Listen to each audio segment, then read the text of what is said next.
What was medieval education like for the poor? Life in the Middle Ages was tough for most people. It was a time of hard work and struggle. Most people were poor. They lived in small villages or in crowded parts of towns. Their days were long. They worked from sunup to sundown just to survive. Farming was the main job for almost everyone. Peasants worked the land. They grew food for themselves and for their lords. This work was backbreaking. It changed with the seasons. Spring meant planting. Summer meant tending the crops. Autumn was for harvest. Winter was still busy, mending tools, caring for animals, doing chores. There was always something to do. People had simple homes. They were often made of wood, mud, and straw. They had few possessions. Food was plain. Bread was a staple. Stews were common. Meat was rare for many. Sickness was a constant fear. There were no good doctors.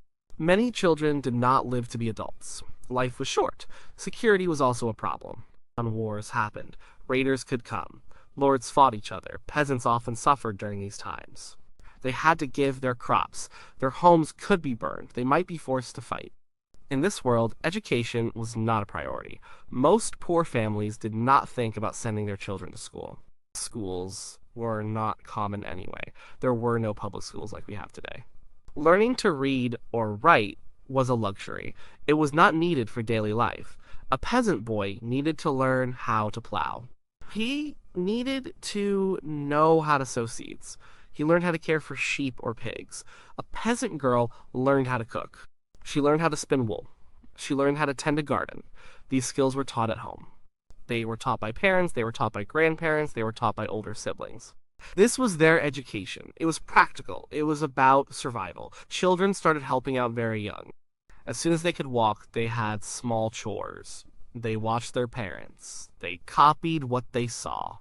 A young boy might scare crows from the fields. A young girl might gather firewood. By their teenage years, they were doing the work of adults. They had to. Every pair of hands was needed. The idea of sitting in a classroom was strange to them. They had no time for it. Their families could not afford for them to be idle. Time not spent working was time lost. It meant less food. It meant less income. It meant more hardship. So the poor worked. They learned through doing. They learned through living. Their lives were about getting by day after day, year after year. Education, in the formal sense, just did not fit into this picture. If the poor didn't get much education, then who did?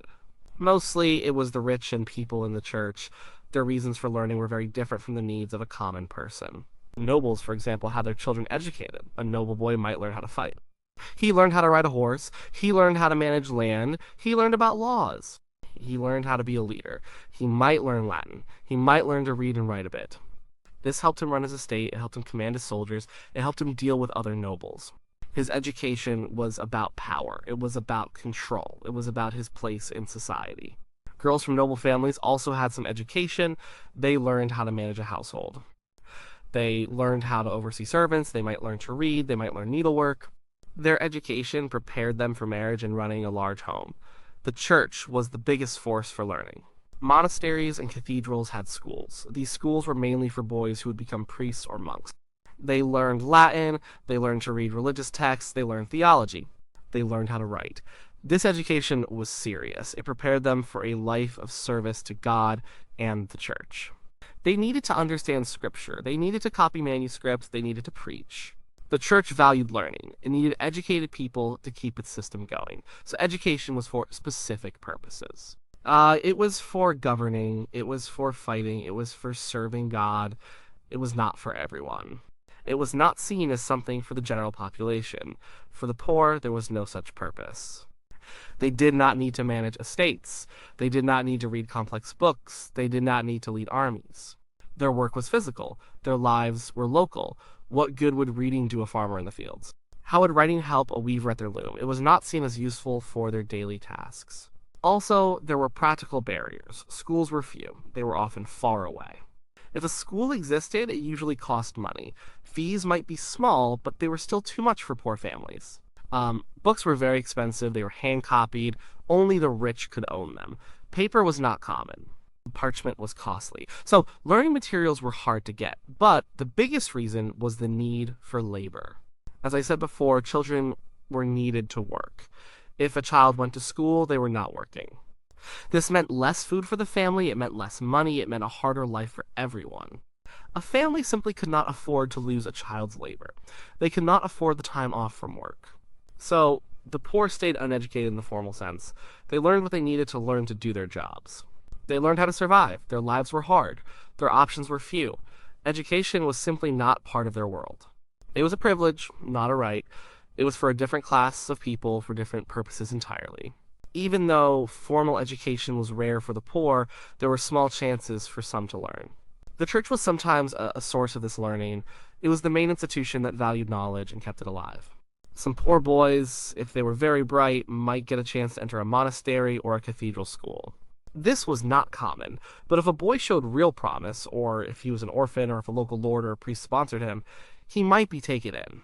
For these boys, it was a way out of poverty. They would learn Latin, they would learn to read and write. They would learn church music, they would learn about God. Their education was religious. It prepared them for a life in the church. They could become monks, priests, or scribes. This was a path to social mobility, rare as it was. Parish priests also played a small role. In some villages, a priest might offer very basic instruction. He might teach a few children to recite prayers. He might teach them some simple verses from the Bible. He might teach them the alphabet. This was usually done on the side. It was not a formal school, depending on the priest. Some were dedicated, others were not. It was often just a handful of children, and it was usually focused on religious matters. For most poor people, their education was not about books at all. It was about learning a trade. This happened through apprenticeships. If you lived in a town, a boy could become an apprentice. He would live with a master craftsman. He would work for the master. In return, the master would teach him a skill. This could be anything: baking, weaving, shoemaking, blacksmithing, carpentry. An apprenticeship usually lasted many years. A boy might start around age 12 or 14. He would work hard. He would learn by watching and doing. He would start with simple tasks, then he would learn more complex skills. He would become skilled at his craft. This was a structured way of learning. It was practical, it was vocational, it gave him a way to earn a living. Girls also learned practical skills. They learned from their mothers, grandmothers, and other women in the community. They learned how to cook, they learned how to sew and mend clothes, they learned how to spin wool into thread, they learned how to tend a garden, they learned how to care for children. These were vital skills for running a household. They were passed down from one generation to the next. Sometimes poor people might learn a very basic kind of literacy. This wasn't reading books, it was reading signs. It was understanding simple numbers. For example, a merchant in a town might need to count money. He might need to read a simple label. A farmer might need to know which fields belong to whom. This was practical literacy. It was about everyday needs. It wasn't about deep learning. So, while formal book learning was out of reach for almost all the poor, other forms of learning were available. The church offered a small door for a very few. Apprenticeships offered a path to a trade for many town boys. And everyone learned the vital skills needed for their daily lives. These were the glimmers of education in a world that mostly ignored the learning needs of its poorest members. Most education for the poor in medieval times didn't happen in a classroom or with books. It happened through life itself. It was informal. It was social. People learned by doing, by watching, and by listening to others. Children learned from their parents. A father taught his son how to farm. He showed him how to hold the plow. He explained when to plant what. He taught him how to care for animals. A mother taught her daughter everything about the home. She showed her how to grind grain, she taught her how to bake bread, she taught her how to spin wool, weave cloth, and sew clothes. These were not lessons in a formal sense. They were part of daily life. Children watched. They imitated, they helped. This was constant learning. The community was also a teacher. Everyone in a village or town knew each other. People learned social rules. They learned how to behave. They learned what was acceptable and what was not. Children saw how adults interacted. They learned about fairness or injustice. They learned about duties to their lord. They learned about their place in society. This was all part of their social education. Storytelling was a very important way of learning. Most people could not read. So, stories were told aloud. They were told around the fire at night. They were told during feasts. These stories were not just for fun. They taught history. They taught morals. They taught lessons about life. They taught about saints and heroes. They taught about the dangers of the world. Through stories, people passed down knowledge and culture. This was how they remembered things. This was how they learned about their past. Songs and proverbs also played a big role. Songs often told stories. They had messages. Proverbs were short, wise sayings. They gave advice. They taught common sense. They were easy to remember. People learned them by heart. These were small pieces of wisdom passed down through generations. For those in towns, guilds were important. A guild was like a club for people who did the same job. If you were a baker, you belonged to the Baker's Guild. Guilds set rules for their trade. They trained apprentices. They made sure the quality of work was good. They also had social functions. They had feasts. They helped members who were sick or poor. So learning a trade through a guild also meant learning about community ethics and social responsibility. It was a complete learning experience, not just about the skill itself. Even religious learning was often informal.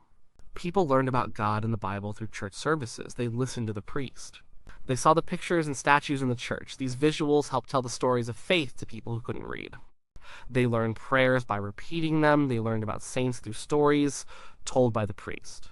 This was a way of understanding their spiritual world without needing to read books. So, for the poor, life itself was the school.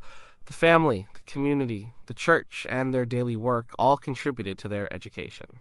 It wasn't an education of books and writing, it was an education of practical skills, social norms, cultural stories, and religious beliefs. It prepared them for their lives in the medieval world. It was robust, even if it was very different from what we think of as education today. There were many walls stopping the poor from getting formal education in medieval times. Understanding these barriers helps explain why so few got any book learning. The biggest barrier was poverty itself. Poor families needed every member to work. A child going to school meant a child not working. This was a direct loss of income or labor for the family. They simply could not afford it. There was no social safety net. If you didn't work, you didn't eat. It was that simple. Time was another huge barrier. From dawn to dusk, people worked. There was no spare time for school. Even if a school existed, and even if it was free, when would a child go? They were needed in the fields. They were needed in the home. Their days were filled with chores and labor. The number of schools was also very low. There were no schools in most villages. The few schools that existed were usually attached to cathedrals, monasteries, or wealthy churches in towns. They were not for everyone. They were for specific purposes, mainly for training clergy. Books and learning materials were extremely rare and expensive. Every book was copied by hand. This made them very costly. Poor families could never afford a book. There were no cheap slates or paper. Even if a child could read, what would they read? There was almost nothing for them. Language was a barrier too. Most formal learning was in Latin, but the common people spoke their local language.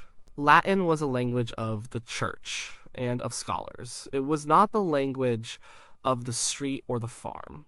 So, even if a poor child got to a school, they would have to learn a whole new language first. Finally, there was the social expectation. It was simply not expected for poor people to be educated. The society was structured in clear ways. Peasants were meant to farm, craftsmen were meant to craft. Nobles were meant to rule. Everyone had their place. Formal education was for those in certain places, not for the common person. It was not seen as necessary or even desirable for them. So, what were the benefits of education for a poor person? For the vast majority, there were almost none in a direct sense. Learning to read and write did not help a peasant grow more food. It did not help them build a better house. It did not make their life easier in their daily struggles. However, for a very, very small number of poor people, education offered a slim chance for a different life. If a boy was exceptionally bright, and if he caught the eye of a priest or a lord, he might enter the church. This path offered a chance to escape manual labor. It offered a life of relative comfort, respect, and intellectual work. He might rise through the ranks, but this was a rare path, open to only a tiny fraction of the poor. For town poor, an apprenticeship was a form of education. It didn't involve books, but it gave a skill. This skill was a benefit.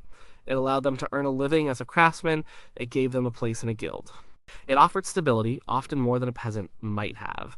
This was a tangible benefit of their practical education. But looking at the bigger picture, formal education was simply not part of the life of the medieval poor.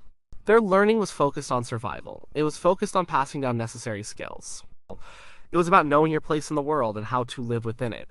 The idea that education could lift everyone out of poverty, or that it was a basic right, was not something people thought about in the Middle Ages. Life was hard. Education was a luxury. And for the poor, luxuries were almost impossible to come by.